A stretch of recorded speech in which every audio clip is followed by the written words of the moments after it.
Hello everyone. आज है 2 अगस्त और द इंडियन एक्सप्रेस की आज की हमारी जो इम्पोर्टेंट न्यूज़ रहेंगी वो होंगी अमेरिका का भारत पर अधिक टैरिफ, सुप्रीम कोर्ट की हिमाचल पर्यावरण की चिंता। आज की हमारी जो पहली न्यूज़ रहेगी वो जो है Pakistan Bangladesh among 50 countries now with lowest tariff than India.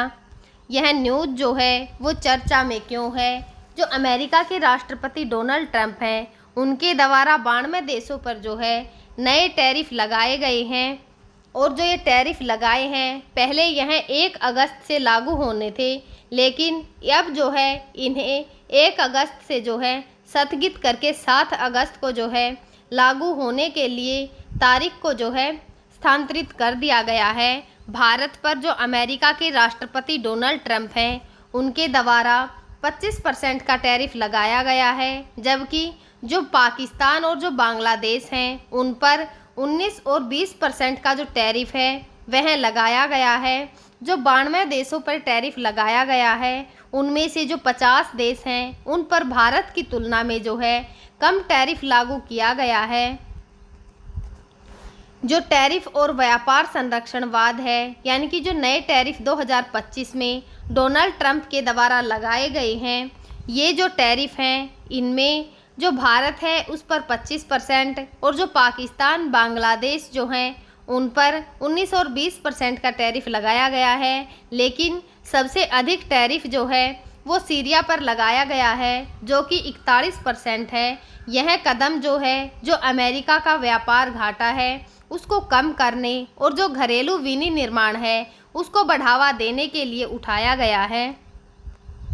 जो चीन है उस पर ध्यान केंद्रित करें तो चीन पर जो टैरिफ लगाया गया है उसके बारे में जानकारी प्राप्त करें तो पहले का जो प्रशासन था उसमें विशेष रूप से यानी कि जो 2018 और जो 2019 था उसमें चीन के आयात पर 25% का टैरिफ लगाया गया था, लेकिन 2025 में जो है चीन को नए टैरिफ की जो सूची है उससे बाहर रखा गया है। लेकिन जो मौजूदा टैरिफ हैं और जो प्रतिबंध हैं वह जारी रह सकते हैं।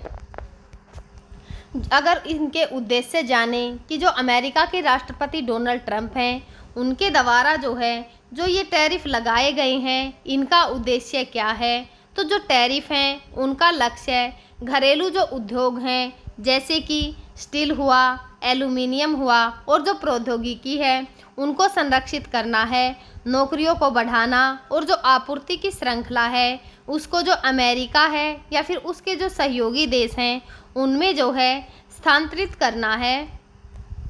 जो मुक्त व्यापार समझौता है उसके अंतर्गत अमेरिका के पास जो है 14 देशों के साथ मुक्त व्यापार समझौते जैसे कि USMCA यानी कि अमेरिका, मैक्सिको और जो कनाडा समझौता है और जो NAFTA है उसका स्थान जो है अब ले चुका है। जो नए समझौते हैं उनके अंदर ट्रंप प्रशासन ने भारत जैसे जो देश हैं उनके साथ में जो द्विपक्षीय व्यापार समझौता है उस पर जोर दिया है, लेकिन भारत के साथ जो है कोई भी बड़ा FTA अभी तक अंतिम रूप जो है नहीं ले चुका है, यानी कि अभी तक किसी भी जो समझौता है उस पर हस्ताक्षर नहीं हुए हैं। भारत अमेरिका का जो व्यापार संबंध है उसमें टैरिफ के कारण जो है तनाव बढ़ सकता है और जो चयनात्मक दृष्टिकोण जो है अमेरिका उन देशों को प्राथमिकता देता है जो उनकी जो रणनीतिक जो हित हैं जैसे कि इंडो पैसिफिक में क्वाड देश हैं उनके साथ संरेखित हों और जो रणनीतिक लक्ष्य हैं चीन की डंपिंग को लेके अमेरिका ने चीन पर जो निर्भरता है उसको कम करने के लिए जो फ्रेड शोरिंग है और जो नियर शोरिंग है उसको भी बढ़ावा दिया है, यानी कि जो सहयोगी देश हैं जैसे कि भारत और वियतनाम है उनमें जो आपूर्ति श्रृंखला है उसका स्थानांतरण करना शामिल है। जो प्रौद्योगिकी और सुरक्षा हैं जैसे कि चिप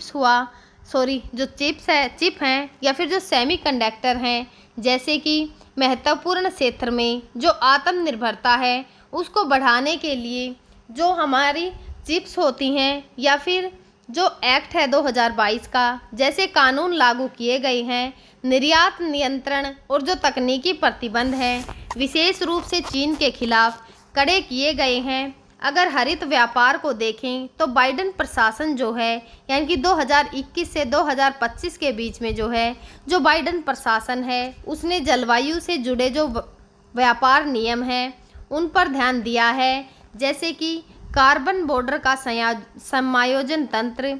और ट्रंप प्रशासन जो है यह प्राथमिकता कम हो सकती है इसके कारण, और जो वैश्विक प्रभाव है और जो प्रतिक्रियाएं हैं उसमें भारत पर जो है क्या प्रभाव पड़ेगा।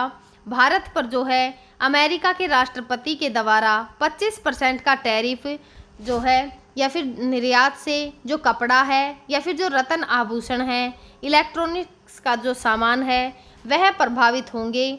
और भारत जो है जवाबी टैरिफ या फिर विश्व व्यापार जो संगठन है उसमें शिकायत पर विचार कर रहा है।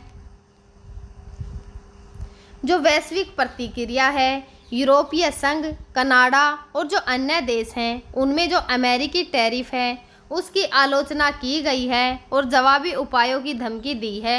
WTO और जो बहुविपक्षता है, अमेरिका ने WHO के जो नियम हैं उनको चुनौती दी है और अपनी नीतियों को राष्ट्रीय हितों के आधार पर जो है प्राथमिकता दी है।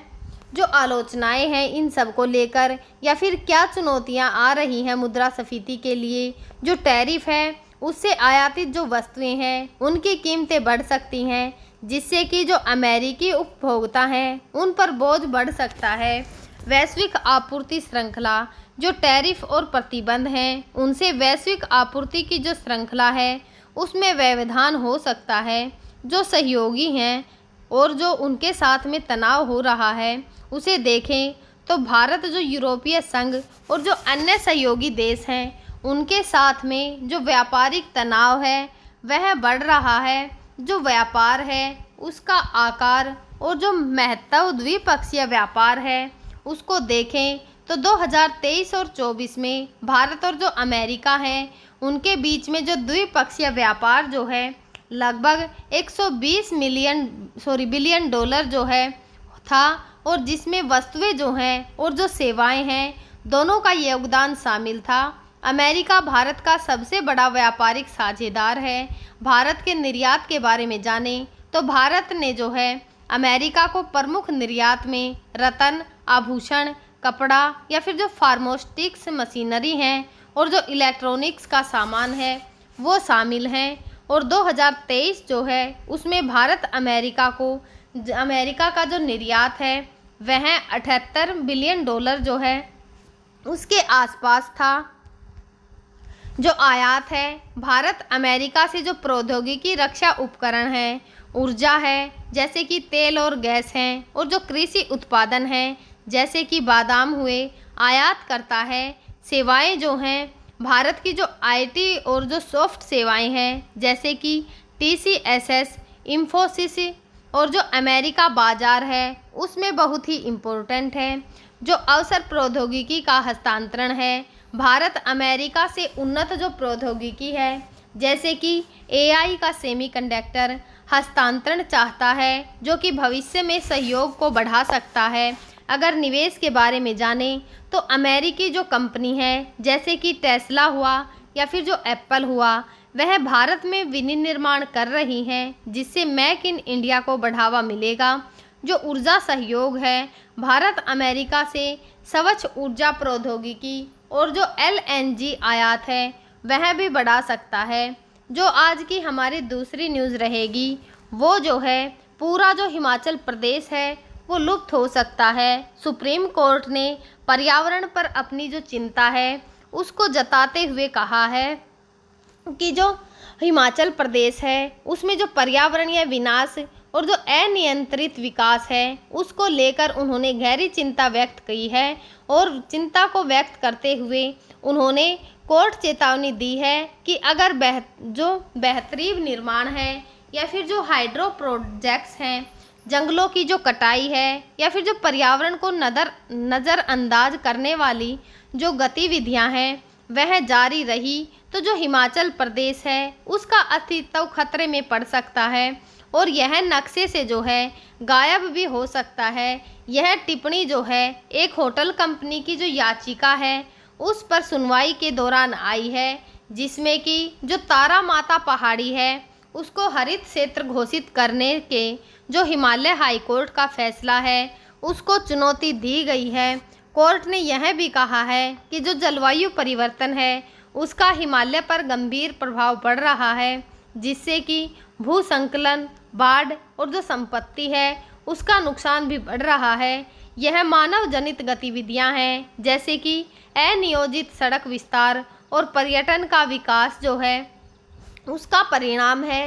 कोर्ट ने जो राज्य सरकार है उसको 4 सप्ताह में पर्यावरण संरक्षण के लिए उठाए गए जो कदम हैं और जो भविष्य की योजनाएं हैं उनकी विस्तृत रिपोर्ट पेश करने का निर्देश दिया है। मामले को जो है जनहित याचिका में बदलकर जो अगली सुनवाई होगी उस पर यानी कि 25 अगस्त जो है वो निर्धारित की गई है। प्रमुख पर्यावरणीय जो नीतियां हैं और जो कानून हैं, पर्यावरण संरक्षण जो अधिनियम है 1986 का, यह जो है 1972 का जो स्टॉकहोम सम्मेलन है उसके बाद लागू हुआ। यह भारत का सबसे व्यापक पर्यावरणीय कानून है।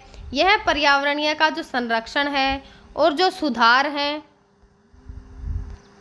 स्टॉकहोम सम्मेलन जो है यह भारत का सबसे व्यापक पर्यावरण का कानून है। यह पर्यावरण का जो संरक्षण है या फिर जो सुधार है उनके लिए जो केंद्र सरकार है उसमें व्यापक शक्तियाँ प्रदान करता है। उद्देश्य जो है वायु, जल और जो मिट्टी है उसके प्रदूषण को नियंत्रित करना और जो खतरनाक पदार्थ हैं उनका प्रबंधन करना और पर्यावरणीय प्रभाव जो हैं उनका मूल्यांकन सुनिश्चित करना है। अगर इसकी प्रासंगिकता जो है उसके बारे में जाने तो अनुच्छेद जो 21 है इसके तहत स्वच्छ पर्यावरण को मौलिक अधिकार के रूप में मान्यता दी गई है।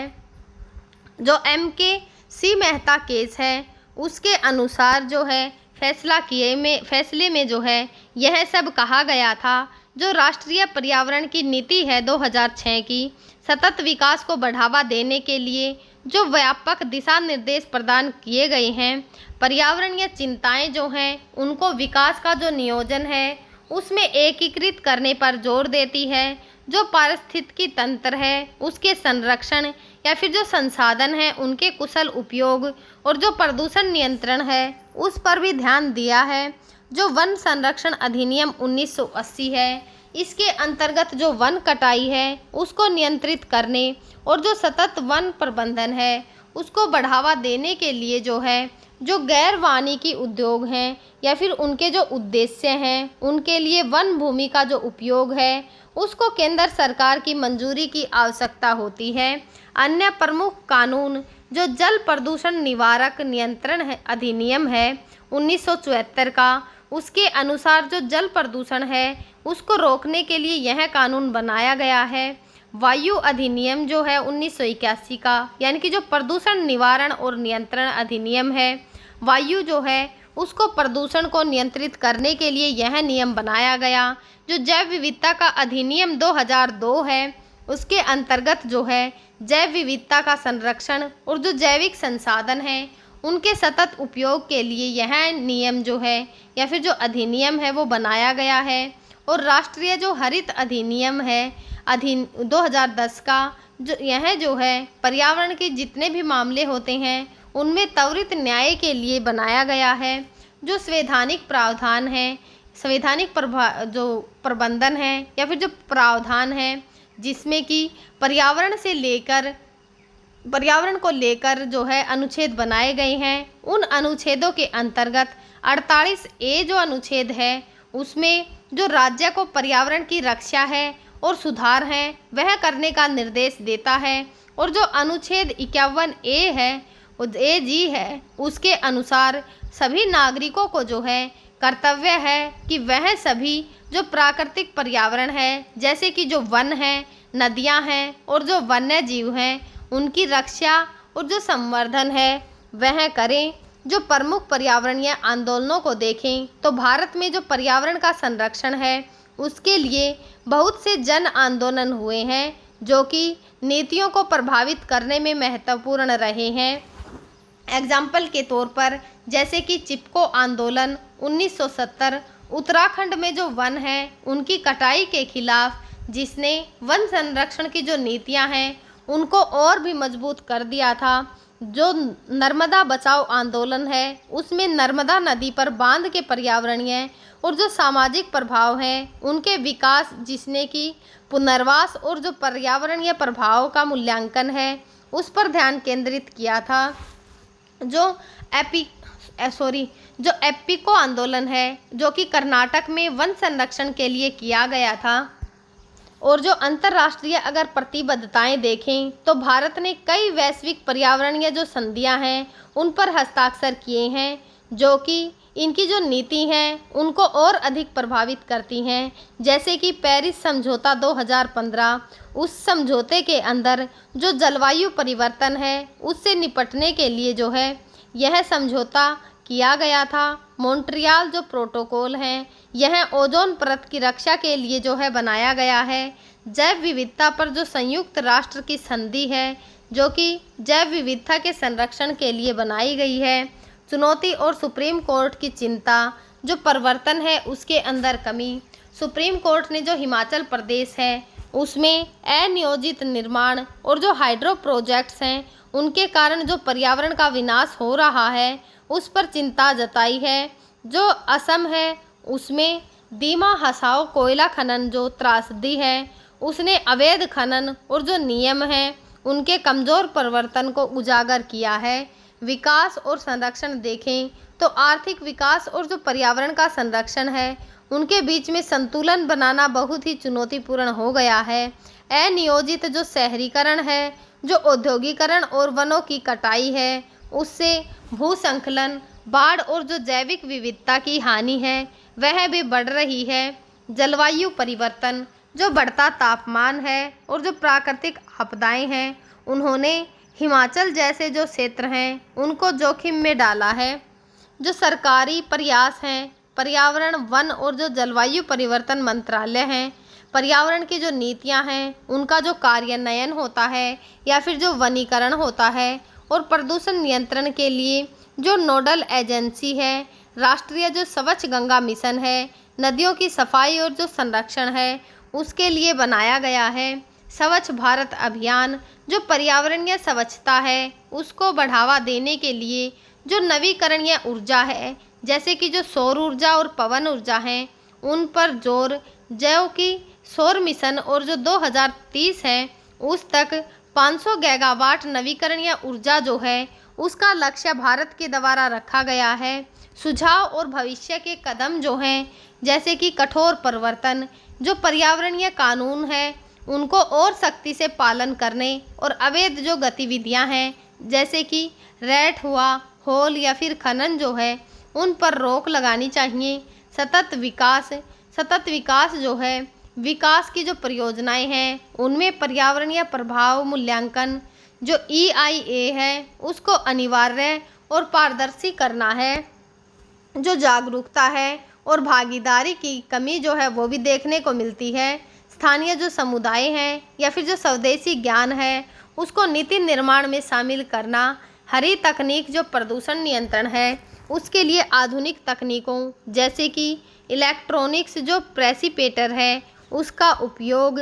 और जो सुप्रीम कोर्ट ने है हालिया में जो बयान दिया है जिसमें कि हिमाचल प्रदेश का जो पर्यावरणीय विनाश हो रहा है, सुप्रीम कोर्ट ने उस पर चिंता जताई है और चिंता जताते हुए कहा है कि भारत में जो पर्यावरण की नीतियां हैं उनकी प्रभावशीलता और जो उनके कार्यान्वयन है उसमें कमियों को जो है रेखांकित भी किया गया है।